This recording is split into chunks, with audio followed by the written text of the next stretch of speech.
ஏங்க இல்ல இருக்குது. இப்ப எலெக்ஷன் நடக்குது, எலெக்ஷன் அறிவிச்சிருக்காங்க. அது வேண்டாங்க. போன தடவை 2 எலெக்ஷன் நடந்தது. 2019 நடந்தது. எப்ப கூட்டணி அமைச்சோம்? 2021 நடந்தது. முதல்ல நீங்க சிந்திச்சு பாருங்க. எல்லாமே தேர்தலுக்கு நெருங்கும் போதுதான் கூட்டணி அமைப்பாங்க. கூட்டணி என்பது வேற, கொள்கை என்பது வேற. எங்களுடைய கொள்கை எப்பொழுதும் நிலையானது. கூட்டணி என்பது சந்தர்ப்ப சூழ்நிலைக்கு தகுந்த மாதிரி மாறும். இப்ப இருக்கிற திமுக கட்சியோட இருக்கிற கட்சி, திமுக கூட்டணி அங்க வைக்கின்ற கட்சி அங்கேயே இருக்க போதா?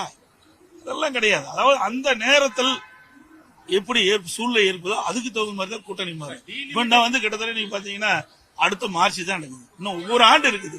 ஓராண்டுக்கு முன்பாகவே உங்களுக்கு விறுவிறுப்பான செய்தி வேணும், பத்திரிகை செய்தி வேணும் என்பதற்காக ஓட்டு கொடுத்து எங்க இடத்துல வாங்காதீங்க. எங்களுடைய நிலைப்பாடு தான்.